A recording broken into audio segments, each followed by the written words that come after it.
We are live on Free Coaching Friday. I'm Mary Kate O'Connell with Higdon Group, and I don't think this man needs an intro. The great Hank Norman is joining us today, filling in for Ray, and he's going to be answering all your questions. What's up, Hank?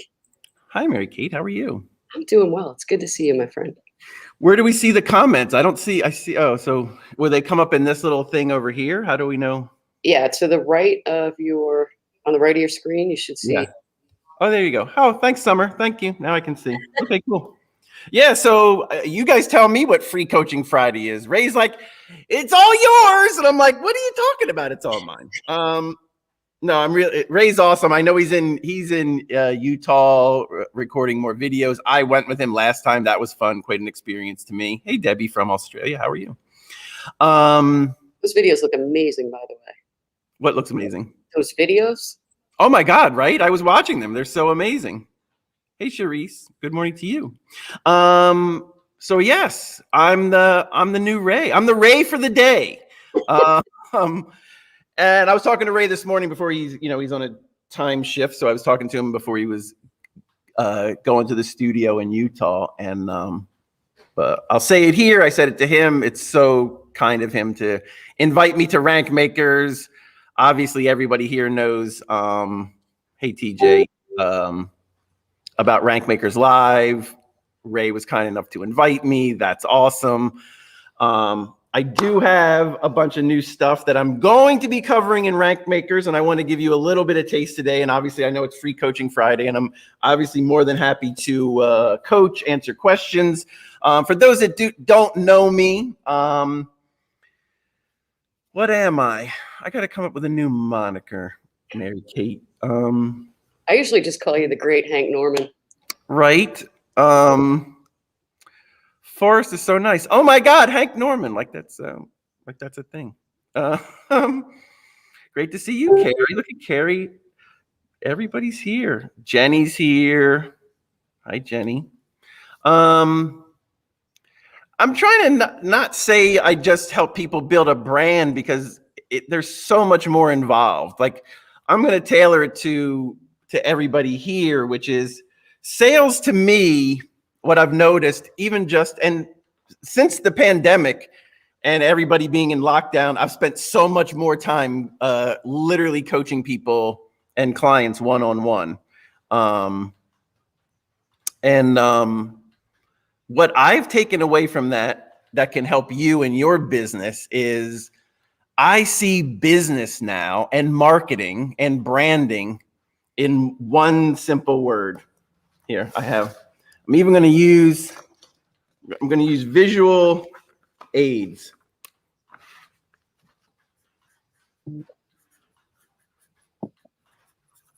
Here's the one word you need to transform your business.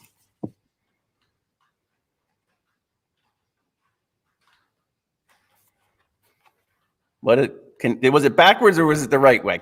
I saw it. Teaching. Okay. Yes. I think if you make a shift in your head and you get out of sales and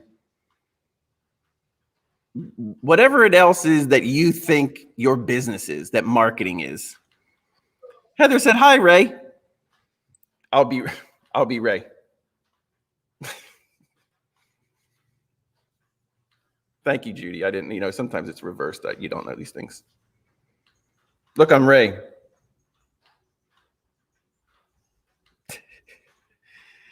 Mary Kate muted herself. I can take you off, Mary Kate, if you don't want to appear there. I can get you off of there if you don't want to be side by side with me.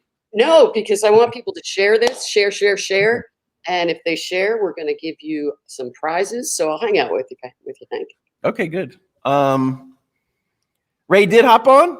Oh, where's Ray? Hi, Ray. Good in person. Thank you, Deneen. Yeah. If I was more in shape, I would be Ray. The shift to teaching, to the mindset of teaching. I think that I've come to see that as a differentiator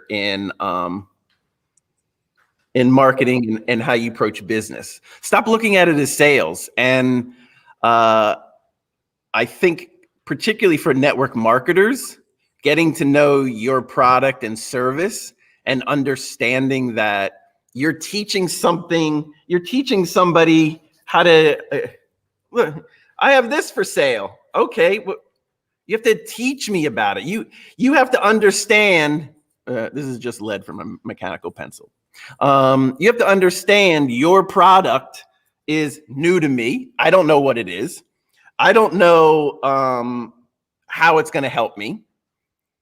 You have to teach all that to me. You have to arrive with a mindset of, I'm going to help this person. This one thing is the problem solve, and I'm going to teach it to you. And approaching with that mindset, I'm trying to figure out steps under that, but that's where I've migrated to during the course of my one-on-one coaching. Thank you, Sonia. Very nice. What do you do when someone ghosts you when following up? Ooh, Debbie, that might be more of a Mary Kate question. That's like someone ghosts me when following up. That means they're not interested. I'll give you, Debbie. I'll give you the best advice I got from Grant is if somebody's not interested, I don't worry about converting people that aren't trying to be converted. I'm trying to have a bigger pipeline. Making videos, being active on social media, moving into teaching about your product and service and how it helps. That energy attracts more people, and people that aren't coming your way or aren't interested. And I don't try to convert the disinterested. That's just not my thing. But I will chime in and give the Ray Higdon answer, which is keep following up. It takes 8 to 12 touches for someone to say yes. So yes, ghost or no ghost, keep going until the it's in the newspaper.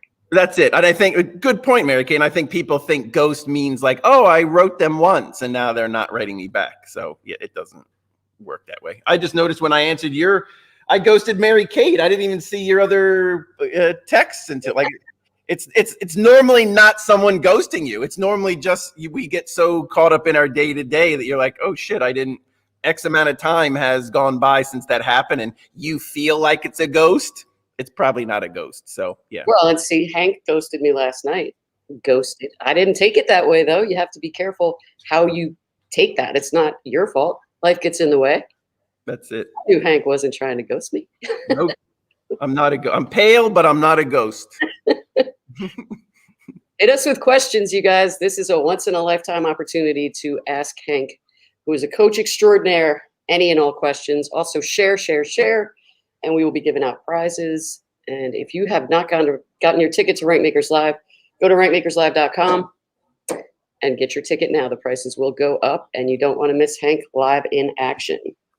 Yes, there's so many great speakers. I have been working on a whole new, obviously, since everybody came to see me at Rankmakers, I want to have a whole new level of information for you. So definitely please come and see me at Rankmakers. Angela, what is the #1 platform he likes to use? That's a good question, Angela. Here's the thing.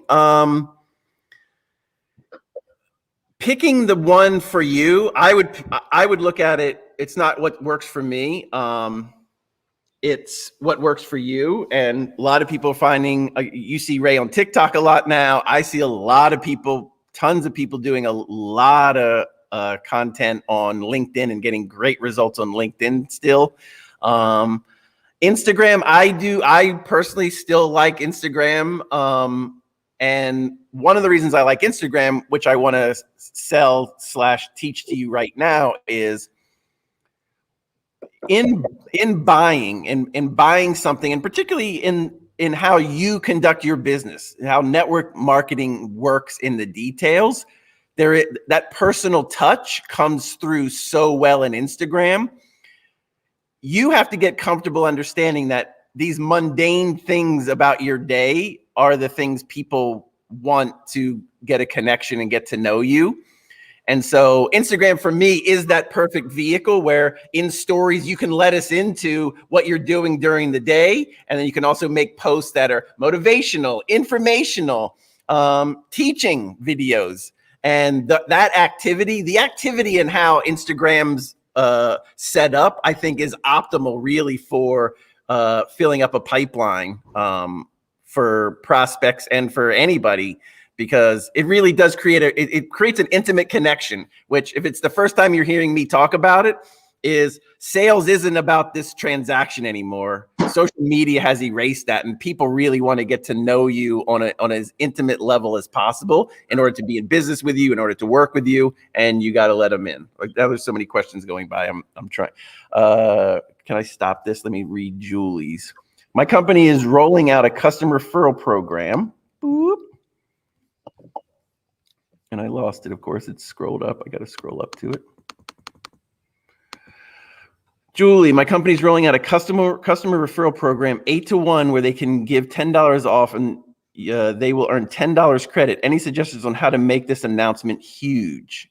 I'm slow, so I'm going to read it again so I know what it actually is in order to make it huge. Referral program, 8-to-1, $10 off. And okay, how to make this announcement huge? Well, it is huge. I mean, customer referral. I wish I could talk to Julie. Because does that mean one of your customers refers another customer? I don't know what 8-to-1 means. Do you know what 8-to-1 means, Mary Kate? She means something's rolling out on August 1st.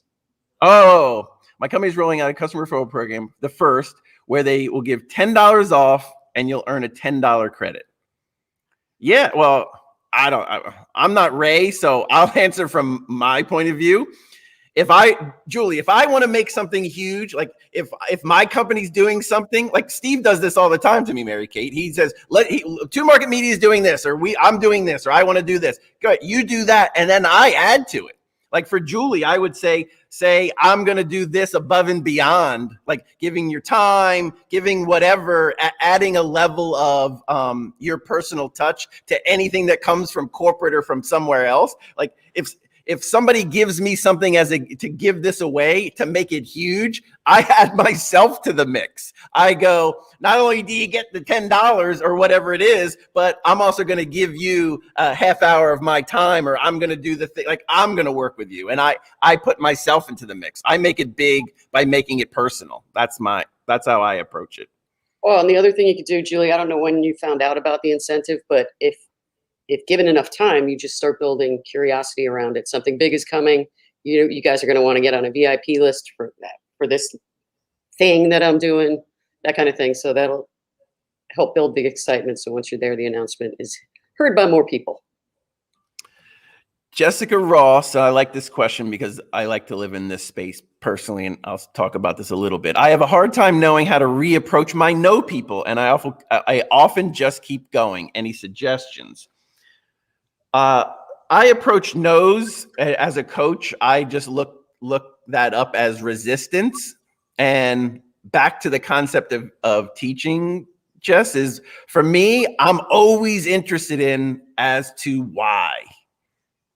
Where are you stuck in this? Because this helps me. I'm literally not curious just for them, which would be nice because that is the overall goal, to move them forward and move the two of you forward together. But if it's for your downline, if it's for sales, it's for anything, my main concern as a teacher, as a coach, is literally not just where you're stuck in my process. What don't you understand? Where you fuzzy? Like what has you hesitant from the information, what you heard and what you know about what I'm saying? This is where I want you to get interested. Where are you stuck? What has you stuck where you're stuck? What fear, what hesitancy? I'm so interested in getting people over the stories, the habits, the reasons they have for playing it safe. Normally, 9 times out of 10, the reason they're a no is they don't feel like the opportunity's there in a sale, in anything. They don't see the benefit. And so it's not just beneficial for you in sales, which it is. This is about sales. This is about closing. This is about getting them to sign on the line, which is dotted. But guess what? If you look at it from the teacher perspective, you're now showing and illustrating that exact point of teachership. It's not a word. You're now demonstrating as a teacher that you care about helping them move past the things that are blocking them in their life. that level of attention and care, and people seeing that, people feeling that, people understanding that, you writing in a comment, you DMing them or whatever, is like really what's going on for you. I would even zoom out.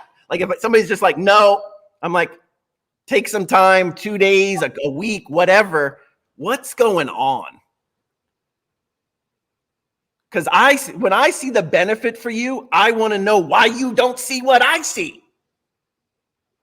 And I'm super passionate about getting people over those hurdles, over those bumps, dude. Jessica, I love that, because no people aren't no. Mad people aren't mad. Haters aren't haters.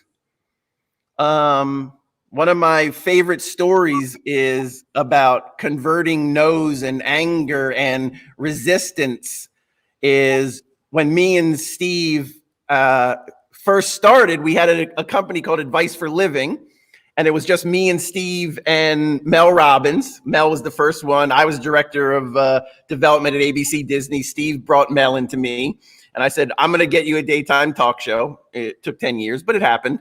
And Mel had a radio show on Sirius at the time when I was coaching her, an hour-long show on the talk channels on Sirius.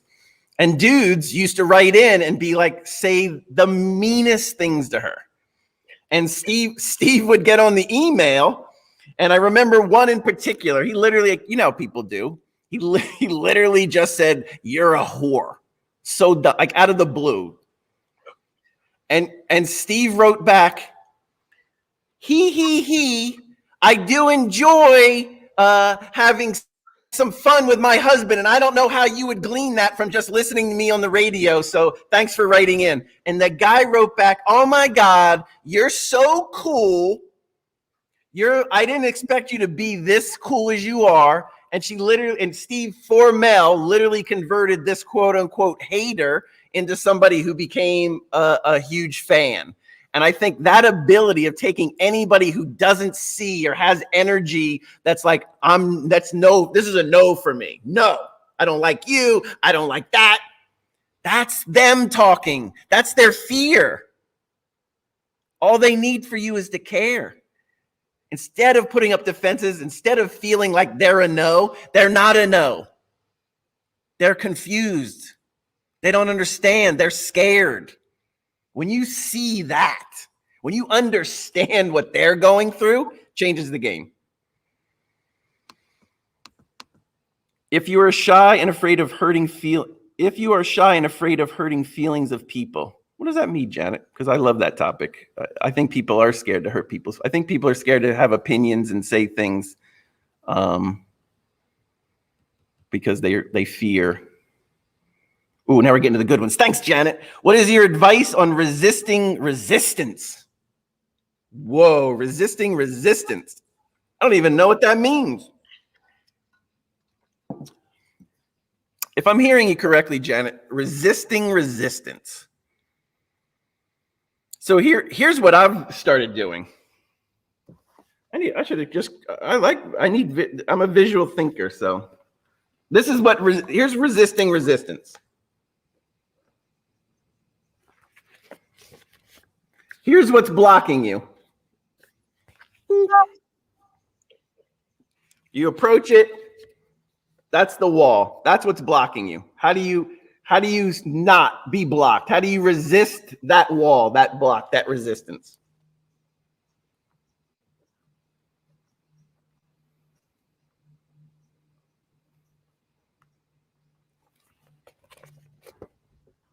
Can you break it down into pieces? What's one of those pieces you can do now? Someone tells me I can't do that. Well, can you do that? Can you do this? I can't run. I can't do a 50-yard dash. Okay. Can you get up? Can you stand? Can you walk? Can you jog? Can you sprint? Can we get you moving? Resistance means someone sees and feels this thing and they stop. What piece of it, how can I get you moving towards your goal? How can I get you to do something? Anything other than not moving Any type of movement, even if it's literally in the wrong direction, is better than not. For anybody, for you, for clients, for customers, getting someone moving is 100 times better than stuck, than stasis. Oh, Josie.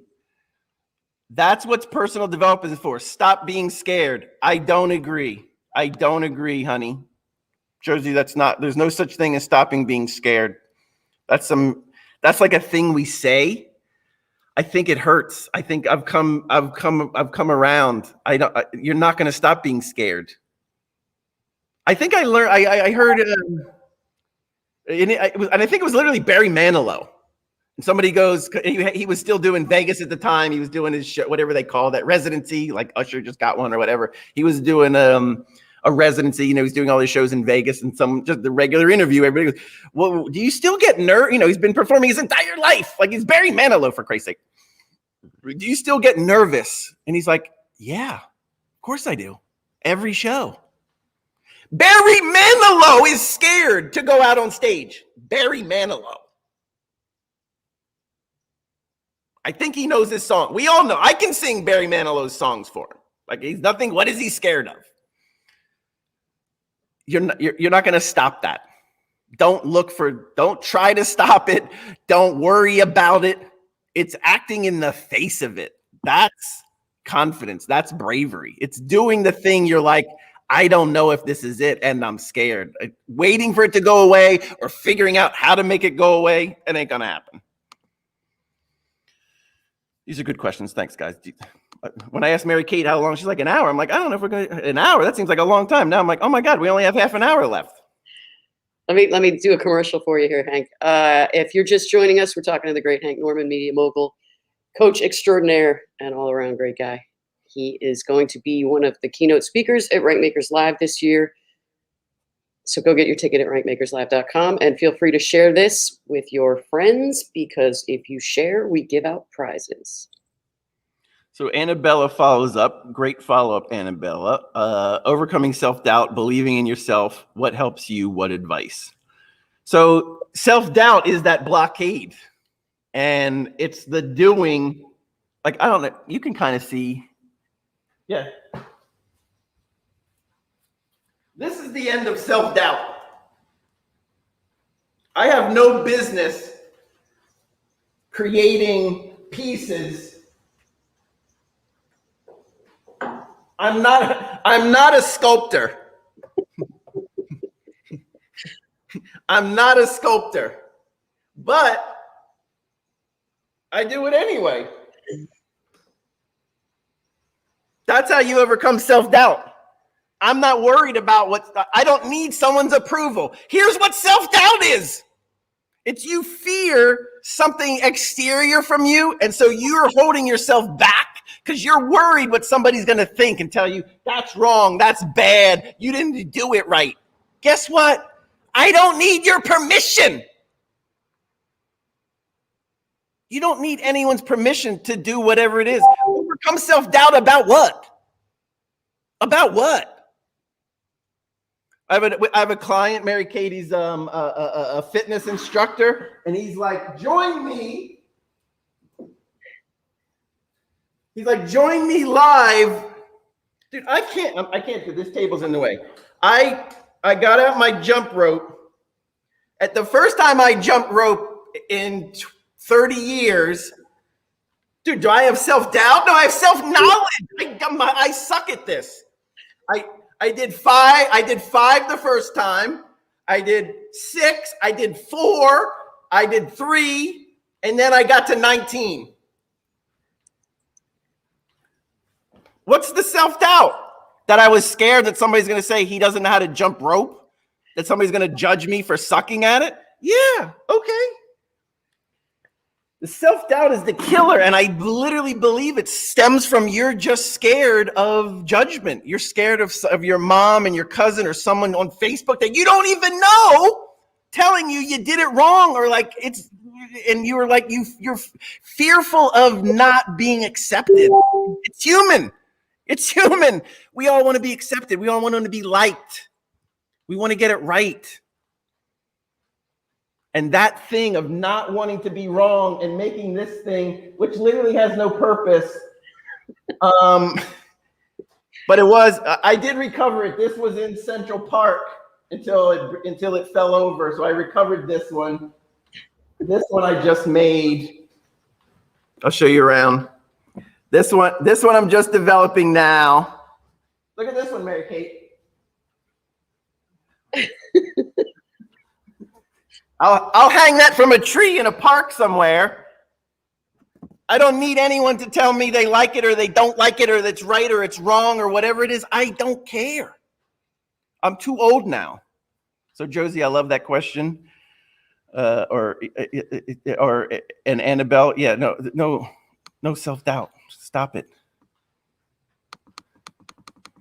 Okay, I'm going to the end. Nice sculpture, Hank. Thank you, Dave. But guess what? I love you, Dave, but it doesn't matter. I put them in. I'm in upstate New York now, but I literally leave them all over the city. I don't need permission. I don't need permission. I don't need permission. That's why I have the barn. So if you happen to be in New York City, take a look around and see if you see any of Hank's creations. And if you'd like to see Hank live in action, go to rankmakerslive.com and get your tickets. There you go. I like it. I'm famous on the Upper West Side of Manhattan. Old ladies chase me down and they say, "Oh my God, I saw your thing over there." And I was like, "Thank you, just get away from me."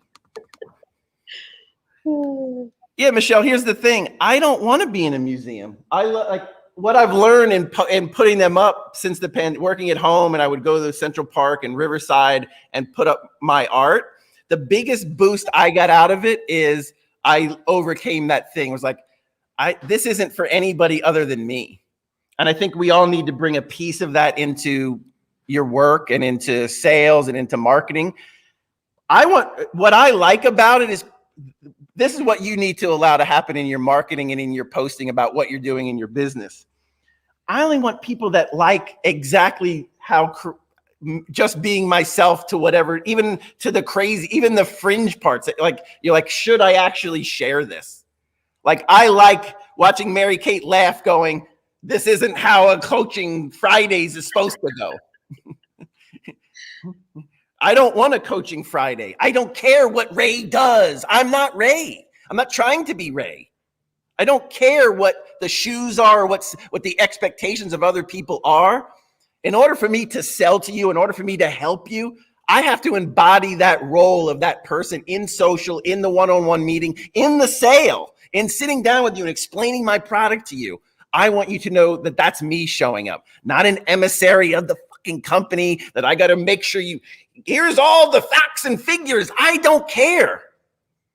I want you to know I care about you and that this is the real me showing up with my product to say, dude, this is so going to turn your life around. I'm committed to the change my product or service brings to you. That's what I own. That's what I have. I'm not fearful of someone going, I don't believe you. Great.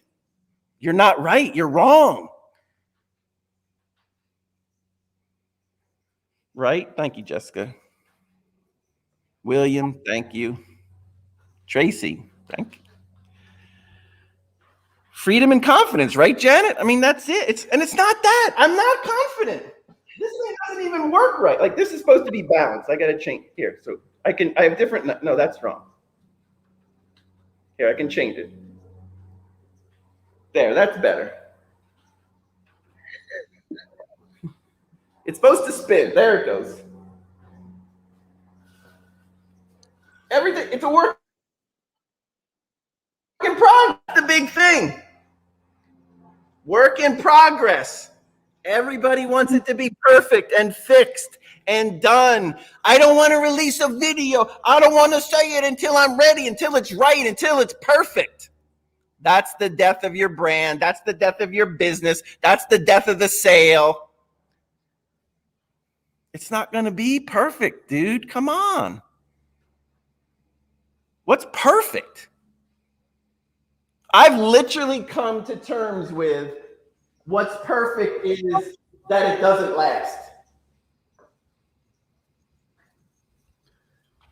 Because I've set so many of these outside, I know this will rot. I know, dude, the first thing I know, this will fall over in a strong wind. It not working is part of it. It's not going to always work. Not every video is going to be perfect. Not everything you do is going to be exactly what you want it to be. It doesn't work that way. You want to see other crazy stuff? Go to Stick Art by Hank on Instagram. That's where I put. That's where I post all my. That's where I post all my stick art. We got a question from Cassie. What's one way to increase self-love? That's a great question. It's so if for fear of almost exactly repeating myself, it's in the doing of the piece that has meaning to you. And even I've found it in sales. I've found it in I'm here talking to you right now. What I like to do, it's doing the thing, the tiny pieces, even in a day of drudgery and tons of busy work and whatever that is. It's finding those moments in that time. Self-love is the execution of the thing that you just have to do. And I can't stop myself from, this isn't even a thing. This isn't even this isn't even real. Like, I mean, like, this doesn't even have a function. Like, this isn't, but that's self-love. That's me doing this thing that I love to do for me. That is literally the definition of self-love. Look at this box. I thought I was going to give this box away because I also put treasure maps out, and I have kids find a lot of the things I do. But what I discovered is if this sits on this table just right and the breeze comes through, the wind catches it, and this makes a nice little noise. So this is a noise box. I'm selling this as a noise box if anybody wants it. It makes a little bit of noise. That's self-love. Doing the shit you're dying to do, and you're not, like, for me, this was impossible until the pandemic, and I was home and working, and I was sitting in a folding chair in Central Park, and I was like, how can I be on calls, and then I don't have another call for an hour, and I don't want to go home, and I want to stay outside. And I just allowed myself to explore the things I love to do. You finding that for you in your personal life, you finding that for you definitely in your business is the only way to have that, to find the self-love you're looking for, and to actually find the thing that makes you committed to show up and do the thing every single day. Love that question. Grace, you are quirky. You have to be quirky. I hope you're quirky. That would be so weird if you weren't. How boring.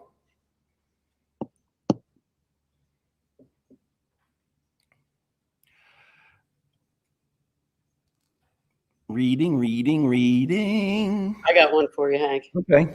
Someone's on the fence about buying $100-something ticket to Rankmakers Live. What would you tell them about the 3-day experience that's going to happen? $100, man. Great. So what is that? Like 9 lattes? It's $33 a day.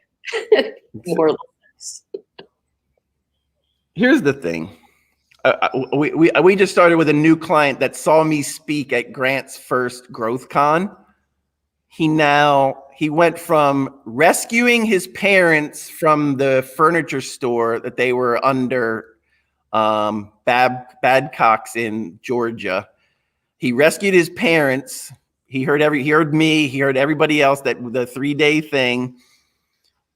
Got so into the message and the energy of what was happening there, and now owns 22 franchises around the Florida, Atlanta. I mean, what can I say, dude? It's like, save your 100. Again, I'm not chasing ghosts, dude. Stay home or actually show up and pay the $100.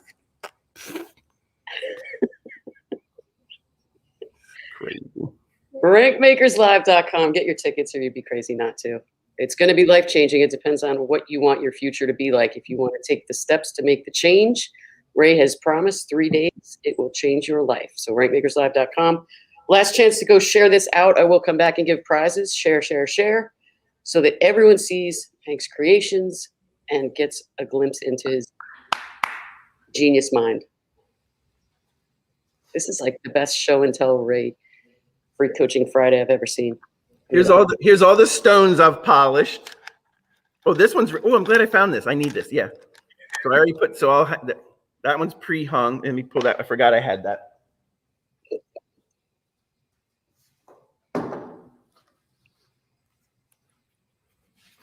Keep a little book. That's a piece a friend of mine commissioned for me. Of course, I do it for free.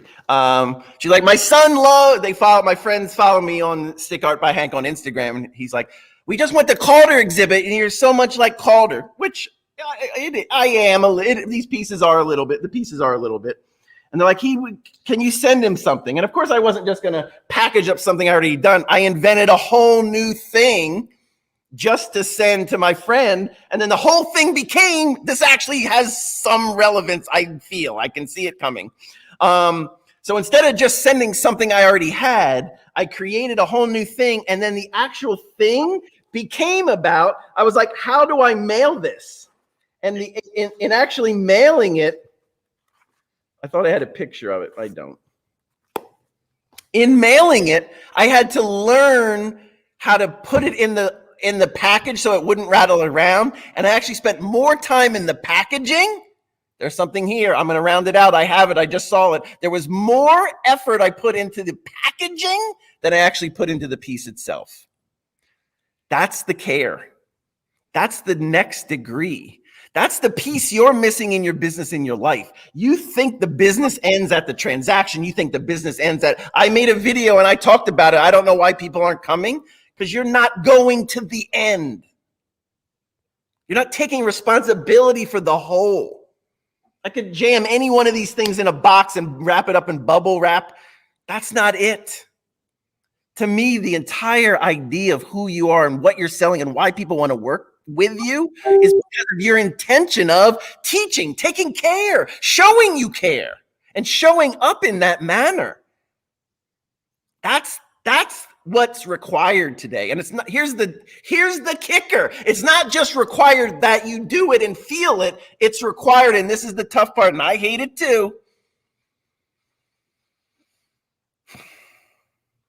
You have to show it. And you show it like to people. I don't want to do that. That feels like showing off to me. It feels braggy. It's like the reason old school, like I remember learning Letterman, Dave Letterman didn't used to, he donated a lot of money. He used to go to the service members on his days off, and like Dave did a lot of philanthropy. And he just didn't tell anyone about it. He didn't want anyone to know about it. Everyone feels that way, right? You like, I don't want to brag about myself. I don't want to show how I care, because then people think I'm just caring in order to show off, and it feels phony. I don't know what that is, but that's got it. I have to stop it. You have to stop it. It's not true. If you really care, showing you care, how is that a bad thing? Answer me that. Sorry, I don't even know what I was talking about. No, it actually made perfect sense, Hank, because I had that thing kind of try to stop me once. I used to do a food drive for the Harry Chapin Food Bank in Florida, and the first year I did it, part of the reason was for cause marketing, right? So I had to go send out press releases when I was going to pick up the food. And I went to the food bank, and I said to the girl in charge, I'm like, feels kind of cheap to say I'm bringing in food, but look at me, put me on TV for it. And she fixed me in one sentence. She said, if you didn't do that, I wouldn't have had an extra 10,000 pounds of food this year. So who cares if you're on TV? And that changed it right there. So I love that. Rachel, how do you deal with the feeling of overwhelm when you have a lot of leads coming in and you want to talk with everyone, but it overwhelms you? That is a great question. I do that constantly. Let me find another. This is another one of my books that I write in. It's called a list.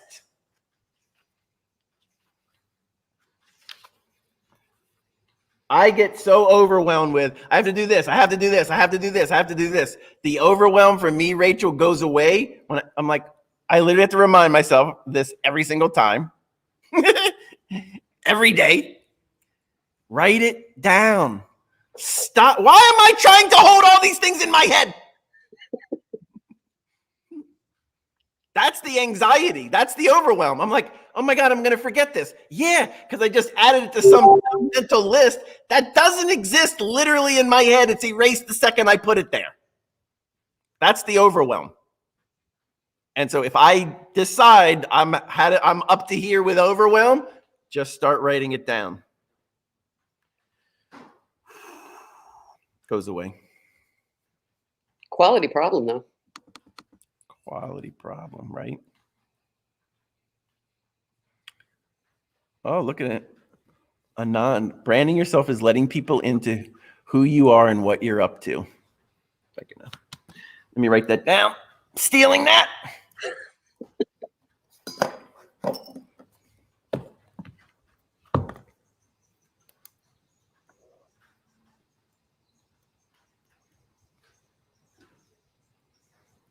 That's all the way from Mumbai, India.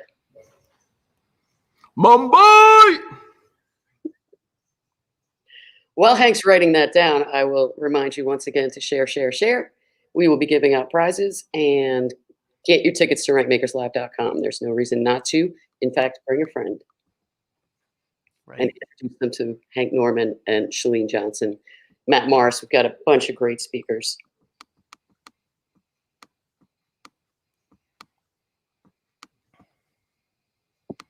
Alicia's coming. All right. Yeah, upgrade your purchase. I don't know what that means, but if that gets you backstage with me, I'll hook you up. I love to coach. Actually, Hank, last year, or was it 2 years ago, Rank Makers Live, you just walked through the arena during a break, coaching people randomly. It was amazing. So much fun. It is. Oh, let me say, I can't understand Tracy, so I'm going to read it. How do you get out of massive knowledge acquisition and into applying what resonates with you and getting into action? Oh my God. Tracy, I love that you found one of the most complicated ways to say procrastination. Tracy just outed herself as a perfectionist. So that's how a perfectionist talks. How do I do A when the quantitatively B, bop, bop, boop? Actually, I do have an answer for you, Tracy, because it's not just your problem. It's my problem. It's like a lot of people's problem. Here's the answer. It sounds super simple, but I'll make it complicated so you feel better, and then we'll still figure a way out, which is knowledge acquisition. I understand exactly what you mean, what a perfectionist you are. We're kindred spirits. It literally comes down. I probably already have it written down. I can just show you. La, la, la, la, la, because I've solved this problem so many times for so many people, including myself, right here. This is the answer to everything in your life. This will fix your life. Can you read my crazy handwriting? What does that say? Picking. Yes, thank you, Mary Kate. You got it. Pick that blockade, all the knowledge you have, all the shit I read. Look at all the stuff I write down about how everything I need to do and how it works.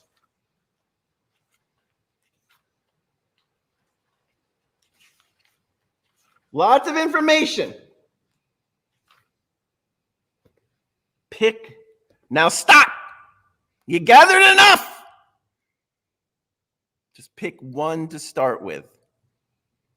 That was the oversimplification part. You still hate it. I know. Guess what? Still going to fix it. Now we go back to the thing we were talking about previously. Out of that list, out of those pieces of all the knowledge you've gathered, Here's all your knowledge. It's a blockade. Ooh, look at that. It still fits. The same thing as the thing. You have tons of information now. What do you pick? What do I pick, Hank? A, B, C. Marie Kondo has her whole brand is built. Do I keep this or do I throw it away? Does it spark joy? That's how she built a multi-million-dollar brand on a single idea. Does it spark joy? Take all your knowledge acquisition, dump it, write it in bullet points, put it down on paper. Toys in a sandbox looks like a lot. It's overwhelmed. It's complicated. I don't know how to pick. I'm scared. I might get this wrong. I'm going to pick the wrong one. I don't know what to do. Yes, that's what it feels like. Which one do you like? Which one lights you up? Which one's fun? Which one's interesting? What's the coolest one? What would be the funnest one? Which one do you want to get done first because it's the most work? Which one do you want to do first because it's the least work? What's the most fun? What do you want to do out of all of those pieces of information? Pick the one you're going to enjoy and love doing. That's the answer. That's the pick. That's how you go from overwhelm and I'm still learning. You're done learning, by the way, right now. The learning, the knowledge acquisition trace is over. And now we're getting into the picking phase. And you're picking the piece of all those things. And here's the thing. Just start doing it. Back to the beginning. Movement, even if it's backwards, is a lesson of, oh, now I need to correct that movement and what I was doing wrong. And you can head more towards your goal. But picking and starting with the thing that lights you up is how you move out of knowledge acquisition into applying what resonates. Oh, you even said it. Apply what resonates. That's it. What lights you up? And pick that one tiny piece. And it's doable. Do it today. That's how I approach all of these. That starts with I take the bark off. Then maybe I put it aside. Then I sand it. Then I find the rock I like. Then I create this contraption here. Then I needed another place to hang it from. So I was like, oh, I don't like where it's hanging there because it changes. The weight of this changes all the time because I haven't treated the wood and the humidity. This changes the weight. So this is wrong every other day of the week because of the humidity. So I have to change the balance so that it doesn't fall off the thing. So I have to be able to adjust where it hangs from. Is that a testament to my poor design? No, it just means I'm moving forward and learning and changing in motion. I'm picking the one piece and then I'm just slowly changing. They're all coming together at different times and places. It's a process. Oh God, it's 10 of. I ran out of time.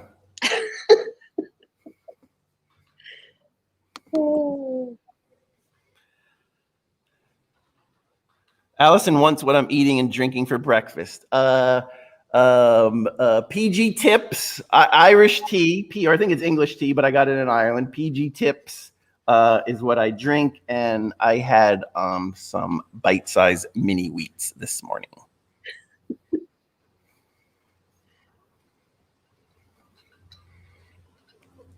Well, thank you, Judy. Do you climb trees or use ladders? The answer is both. Yes, I have lots of ladders. My daughter's a huge tree climber. We climb lots of trees. But mostly because in New York, my habit is, and I'll show you this as our parting. I mostly just pick up the sticks that fall. Here's some in, look, I already got, well, some of the bark is off that, see? You start, I don't really love the wood. I didn't love the wood under there. So mostly I don't climb because you're not allowed to climb trees in the city. So I just take the wood that's on the ground and that's what I use. I use reclaimed wood.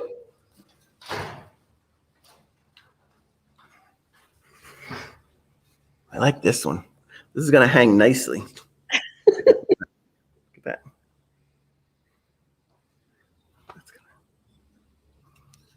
It's gonna be nice. Okay, Mary Kate, I think our time here has ended. All right, Hank. Well, we appreciate you and your knowledge and your entertainment. And your woodwork. I think your Instagram is about to blow up, my friend. Right? All right, folks, one last time, Rankmakers Live tickets are at rankmakerslive.com. Hank will be there. I'll be there. Bree and Jess are the headliners. Obviously, it's going to be amazing. It's going to be an experience, not just an event. So rankmakerslive.com. Share this out because the world needs to see Hank in action for sure. Come see me whittle live on stage at Rankmakers Live. Thanks, everybody. Thanks, Mary Kate. Thanks for having me. Thank you, Ray. Thank you, Higdon Group. Thanks, Rankmakers. Thanks, 116 people. Nina, Deneen, Nina, Kimberly, Carrie, Cindy. Good to see you guys. Good to see everybody. I agree, Nicole. I also cannot wait for Rankmakers. It's going to be a lot of fun. I promise to I will bring something. I'm going to do a giveaway at Rankmakers. That's my. Come on, this is cool. I love it. Come on. And comes apart. It's mud. Wow. Is that for shipping purposes? No, it's just because I like to make things more complicated than they need to be. And on that happy note, folks, Hank, thanks again for being here. I love you, buddy. All you have to do is end the live broadcast, and you are back to whittling, my friend. Thank you. Thanks, Hank. Bye, everybody.